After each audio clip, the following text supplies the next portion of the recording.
See too. Well, hello. Welcome to episode 5 of Rob's Career Gems.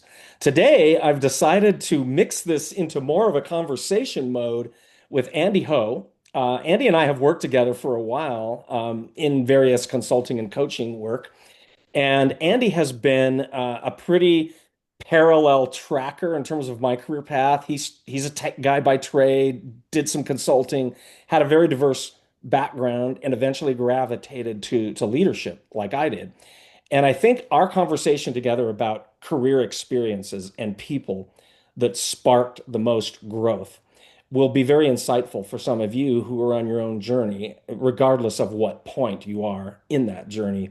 I hope some of our experiential sound bites will help you as you discover more about yourself, as you search out the right kind of opportunities and the right kind of work that'll bring you joy and maximum impact. So, Andy, welcome to the conversation. I'm just going to call this a Thank you. conversation. Thank you And so much for bringing me in. I mean, we've been talking for a while now. It's just neat to be like, hey, let's talk on this podcast. So those who know me very cool. well know that I love conversations like this, leader to leader. So this is going to be a lot of fun for both of us. And I would ask you just for a brief background Yeah, on yourself and kind of share where your own career journey has taken you over the years. yeah, totally. Because so my career journey, and as Rob indicated, it sort of parallels his a bit. I mean, just to start off, I went to college thinking I was going to be a mechanical engineer. And then three-quarters of the way through that, realized that that probably wasn't right for me, and was talked into considering just sort of straight management as a possibility, but not to switch majors, but to finish my mechanical engineering degree and get an MBA all at once, and then I'd be better positioned, which was great advice. And then that led to a consulting career, and as Rob indicated, that was a decade of my life of IT consulting across mostly the healthcare industry, but also some finance, some other insurance, and some other some government as well. Clients. Met my wife while I was consulting. That's a nice You know, bonus, isn't it? Unexpected yes, bonus in your professional absolutely. work. It- and then somewhere after, right, because and it's also a key point because I only did it for 10 years because at the end of near those end of those 10 years, she and I were getting married and I was done with the consulting lifestyle because as much fun as the work could be, the lifestyle of constant travel, and this is of course obviously pre-pandemic and pre Right. much earlier much earlier in day and age where we traveled everywhere. I was kind of done with it. I wanted to be more local, stay home more, and not have to be on full-time travel. Lucked into a an in-house job, actually at Crestron Electronics, where uh, where one of my close friends from college was at, and it just happened to be a conversation I was having with him, and one thing led to another, and I got this great offer to help build out a small new team that was neither IT and or it was kind of IT, I should say, but also as much like business operations, project management, to lead like IT projects specifically. So the parts of IT that weren't support or infrastructure or anything else, but parts about like we were implementing SAP. So like Rob was from the PeopleSoft world. SAP is very similar. Oh yeah, we Um, we were arch rivals back in the day. Absolutely.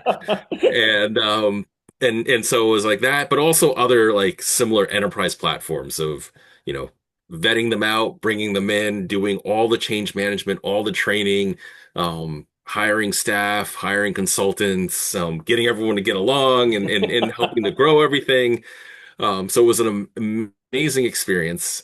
And then I got the opportunity to work at a nonprofit called Teach for All, which was literally just starting up and being spun out. It was being incubated in a much larger organization, and it was their turn to be spun up to be an independent organization. And I got brought in at the ground floor to be their head of IT, and that was amazing because I think in any other context, I don't think anyone would have ever considered me to be a head of IT of anything because I didn't necessarily have the full like typical experience. It always feels like you can't get a job unless you've done that job before. And it was absolutely a clear area where they were looking for someone that was hungry for the job, and wanted to do it. And in many ways too, from, like I was taking a major pay cut to make this move, but it was such an amazing opportunity to jump over and basically build an IT practice from scratch. And that Wow. was just so cool. So I got to do that, and then it was sort of like everything led to the next thing because I did that, and then that led me to eventually going to Global Strategy Group, where um, even though that was a firm that had been around for 20 years when I had gotten there, had never had a full-time in-house like IT person. It was always outsourced, or they had different contractors that would take various like IT roles, but no one that was fully in-house that would do strategic thinking from the IT perspective. And got in there, built out, and changed and transformed their infrastructure and the systems they use and everything, and all the policies and procedures and everything IT and technology related. And it also gave me a great opportunity to just grow my skill set and beyond. So it kind of started when I was at Crestron with this department where we were doing project management stuff, where I got to touch upon things that weren't IT related. We Okay. looked at like recycling programs and shredding programs. I looked at a little bit, helped with looking at different like facilities related things, but not major, but just like touched upon a lot of different areas that weren't necessarily IT. And by the time we got to GSG, like I started helping with office services, to managing office services, to managing Mm. also the receptionists, and building out a whole like office services, a broader office services function that I sort of repositioned and said, look, I'm in charge of employee experience, because the employee experience is all about the office and it's all about the IT and technology they use. So if they're happy with if the employee experience in regards to their office and IT is happy, then we're in a great state. Right And so on. I Yeah, got that sounded like that was a pretty nice grow your job or invent your job as you go kind of environment there. Yeah. So Yeah. I kind of made that up and sort of positioning it that way, Yeah. but officially I Yeah. was just head of office services and IT.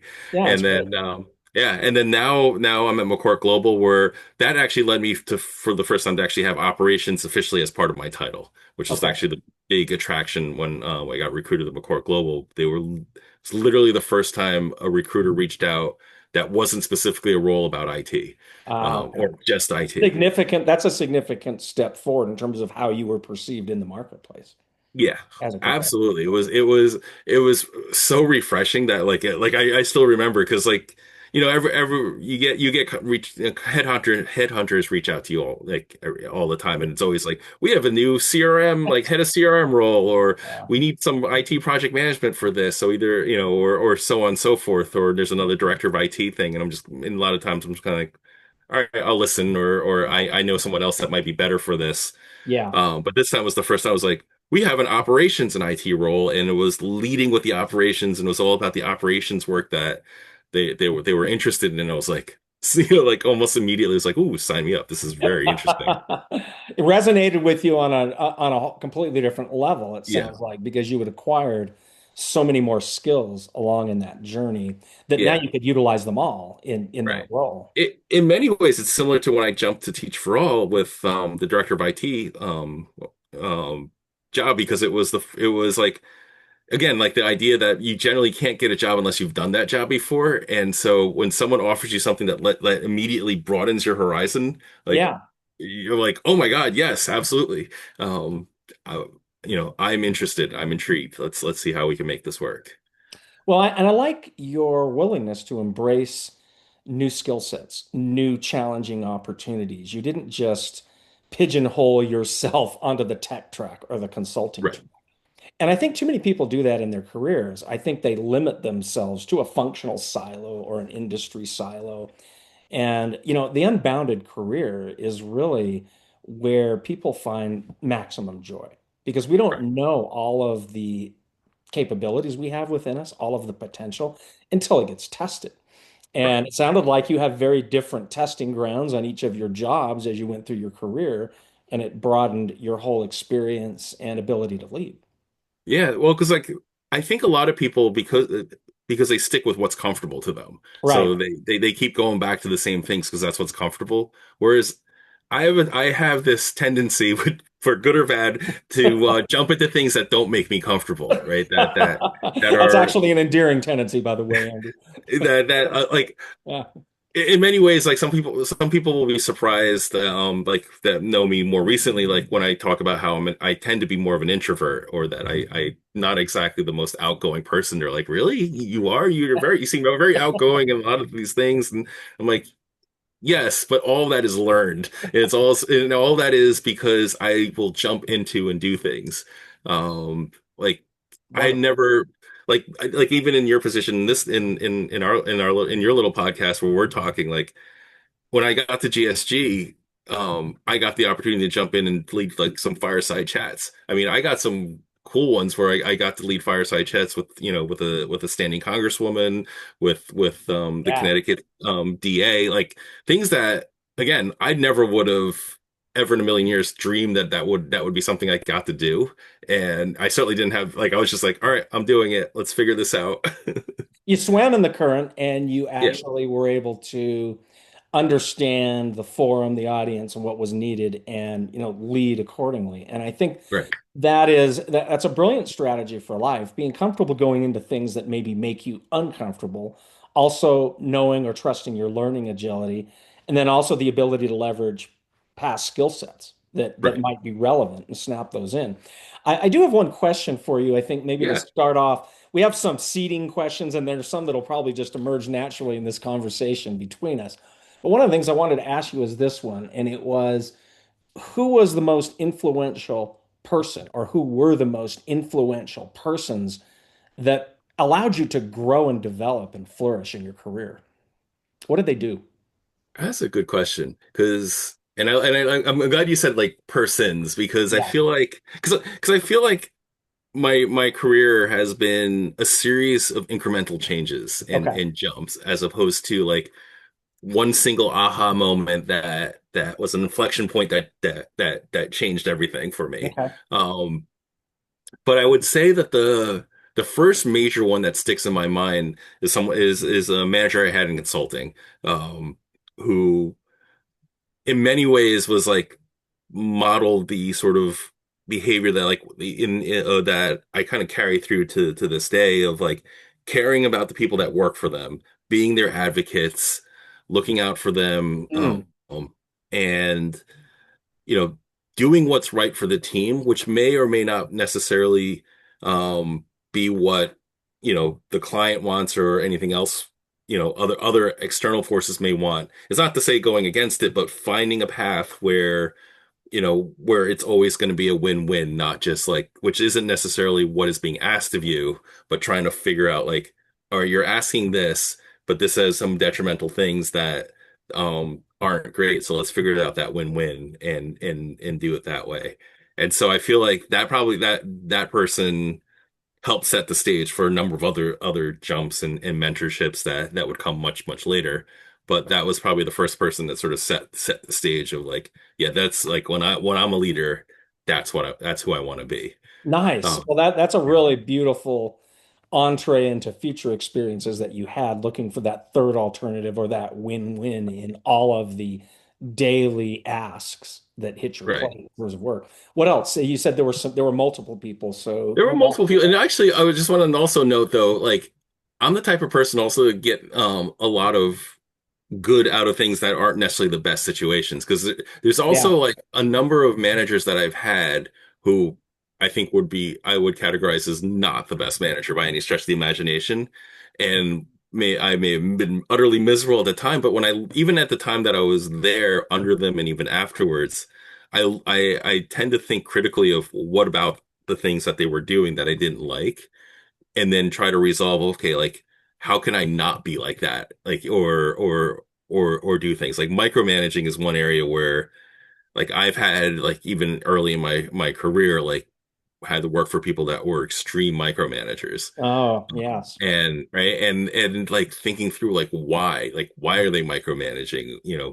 how are they micromanaging? Like, and even understanding, like, people tend to, like, I realized pretty early on, people micromanage because there's a lack of trust, or they have control issues, Very, or very like, astute observation there. Yes. right? And then it's a matter of, okay, like, when and realizing as I become a manager myself, understanding those tendencies too, like, oh my God, this person may be underperforming, and feeling that I need to step in or not, and thinking like, well, I don't want to micromanage them because it doesn't make anything better.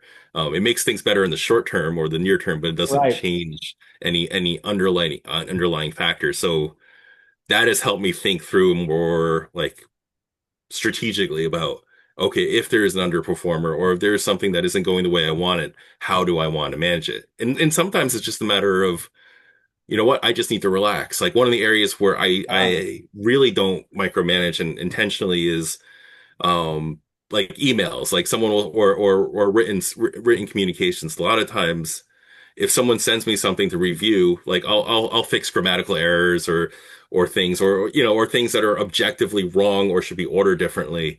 But a lot of times when I look at things and I'm like, it's not my style, like the way they've written it, Yeah. but it's very clearly their voice. Um, and then I just leave it be, because Ah, I'm not going to just force like my style into them unless they that's a specifically real ask. gem that just because they don't do it your way, it's not necessarily It's wrong. yeah, exactly. Just Yeah, it's because they're not interesting. saying it the way I would say it doesn't mean what they're saying is wrong. And Wow. I've even had someone once, actually fairly recently, send me something that I looked at and I was like, yeah, this looks fine. And then she paused and she wrote back, is like, wait, you're not giving me any like edits. And I'm like, I don't see I'm like, no, it's fine. She's like, yeah, but I always get edits from people. And I'm like, I'm not going to give you edits just for the sake of giving you edits. It's what you wrote is genuinely fine. But yeah, and there are How definitely people. empowering was that to her? How Incredibly, empowering was like, that she was, concept? I mean, she wasn't, but I actually feel like she probably broke down in tears a little bit, like, of like, oh my goodness. So atypical on her career experience, Right. encountering a leader like you. I think these are beautiful learning lessons, and it kind of leads me into the next question. I think we'll both speak to this. And maybe it's, where do you find your greatest joy? Like, what are the most rewarding experiences? It sounds like that one was pretty rewarding for you, where you can empower somebody to not have to feel like everything she does has to be edited or changed, that she has her own voice, her own contributions. That was pretty Right. big for her, pretty empowering for that team member. Can you explain some of the other things that you find joy in or most rewarding in your career? Well, I think the areas where, like, I feel like time has just like moved like that, because it's just been, are times where I have a very clear, like, there's a vision of what we want to do, and like there's a challenge, there's an issue, and we're trying to resolve it, and and I just get to like sink my teeth into it and figure it out, and work with a team that is like, we're passing information back and forth, we're collaborative, and we power through it. There's going to be ups, there's going to be downs, there's going to be periods that I'm going to just absolutely hate life and everything that's going on because things are going wrong. But then, but we figure things out, and hammer through it and get to the end. And it's just like, like, whether like if the project is like 6 months or like a year or even longer, it just feels like time just went like that. And Okay. we're there. We did a major, at this point, this was like a Microsoft Dynamics implementation, at one place. And it was very much like that, like, in the sense of, the long and short of it is that we were struggling. We had a Salesforce CRM system. We were struggling with it. And the challenge, or the call to action wasn't even like, oh, replace this with something else. It was like, how do we solve this Salesforce thing to get it working the way we want it to get it to work? And ultimately the answer was, we need to switch systems, and we're going to switch to Microsoft Dynamics in this case. Okay. Not to be an ad for Microsoft Dynamics, but like, that was But that but was but that the was a solution that worked for you at the time, that and was the that what was does the that require. was the solution. and Mhm. and it was just great because, like, both selling the idea downwards and upwards, like, everyone, like, people pushed back and people had questions, but ultimately everyone was bought in, and anyone that was pushing back was doing it in good faith, not to push back because, oh, I feel like I need to push back, but like, they Okay. were just more like, clarifying questions and understanding it. And will the budget work? Will this work? How will it work here? And getting to a point where everyone's like, yeah, no, this will work. And I remember my manager was like, yep. And when we're done, we're going to get everyone to send an email saying they agree with it because he's like, because I don't want any of them to come back to you and say, I didn't agree with this, or if this goes like south. So he was like doing that in a way to cover my back. Oh, wow. And he kind of volunteered. He was like, I'm going to do this because I want to make sure I cover you, that if any of these folks come back and try to say like, hey, I was always against, if this goes south, and there's like, I was against it from the beginning. I was like, oh no, you weren't. You were very much sold on this at this point in time. I really appreciate it for, because it wasn't something I thought about at the time, but you know, we did it. And so like that project was, we had our ups and our downs. I remember there were a few moments where it was like people were really like, "Oh my God, are we gonna do it?" And I'm like, "I'm fine. We're fine. We're fine. We're gonna get through this." And they're like, "How can you be so confident?" And I'm like, I don't know. It's just like I feel it. Like we're everyone is pushing like the right ways. Yes, we're hitting speed bumps and whatever, but we're all gonna get there, and we did. It was fantastic, and There's a it big learning lesson there about yeah, trusting your people and trusting your team, because that question of can we really do this? Are we really up to it? Comes up a lot right. in work. And it sounded like you had the implicit trust that your people were going to band together, figure it out, and that you were going to be able to roll up your sleeves, work alongside, or get it done. Yeah. That sounds like it was really quite thrilling for everybody, not just for It you.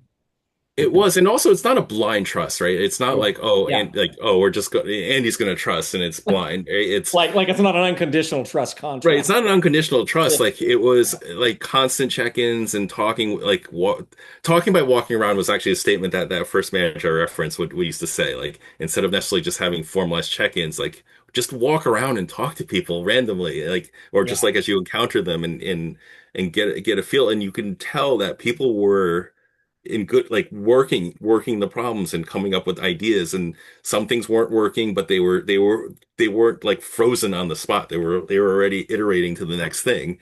So like, Nice. yes, it's not right. So like that snapshot in time was, it's not working. Oh my God. But it's sort of like, yes, it's not working, but I was just, I was by their desk and they already have like plan B, like multiple things already. Like, I'm like, we're fine. They were clearly working on it. We'll get there. We'll get there. I love that story, and I promised I'd share one of mine too. So I'll share one Yeah. of mine. One of the pivotal events that I can remember when I was still working at PeopleSoft was we were trying to land on the best organizations, ATD best organizations.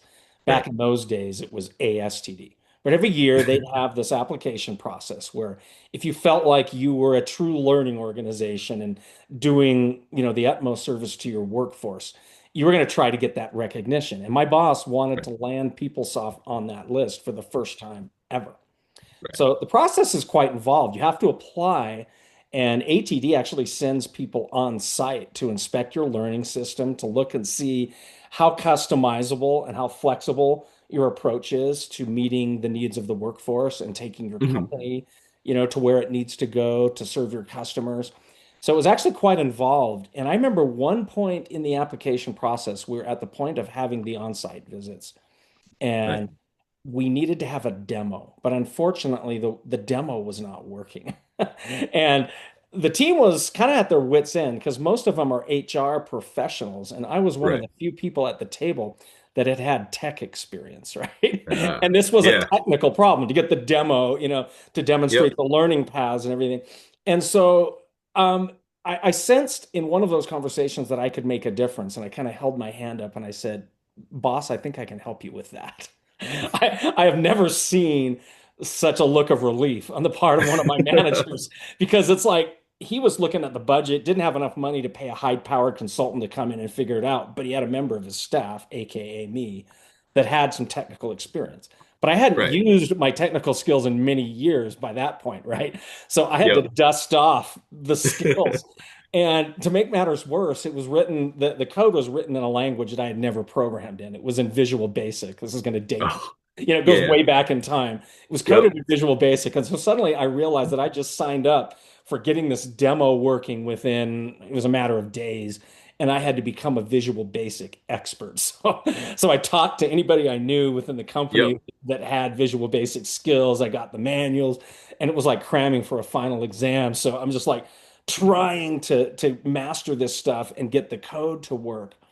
And I remember how exhilarating it was to dust off the tech skills, you know, Yep. re-engage in that way, which I hadn't exercised in many years in my career, but it made a difference for the team.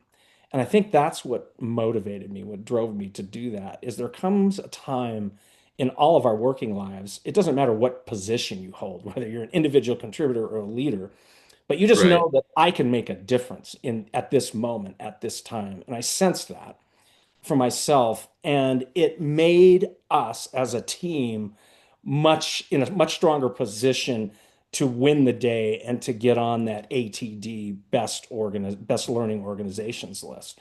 So the demo did work. The on-site people were impressed, and That's we actually awesome. landed at number 4 that year. So PeopleSoft landed on, I think it was 2004 when all this happened.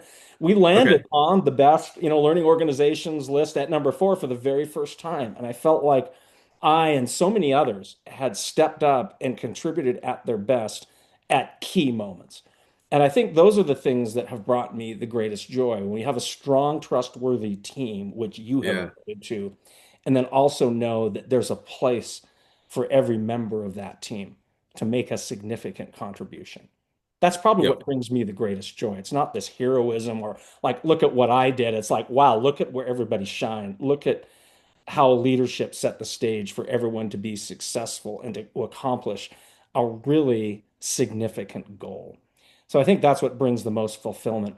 I know, Andy, we are kind of short on time Yeah. now. Just realizing what time it was, but this has been amazing. Here's what I'm thinking. I'm thinking we do a part 2 on this because there's other Okay. questions that I think we can dive into in relation to growth and what sparks the most Yeah. growth. Specifically, there's the questions about how we got to start doing the work that we did. You as a Yep. consultant, me as a coach, and there's some rite of passage, some first time experiences that you have where somebody invests trust in you. So I think we will, maybe take part 2 as to what are the firsts? What are the first Okay. time you remember doing something that you had a breakthrough, or maybe you failed spectacularly but learned from it? We can share Yep. some of those experiences maybe as our part 2, if that's I love it. okay. Would you be willing to Yep. come back and do that at some point? Happy to. All Love it. right. So we'll do that in the next episode. So we'll leave people hanging like the cliffhangers on the shows, at the Perfect. end of the series.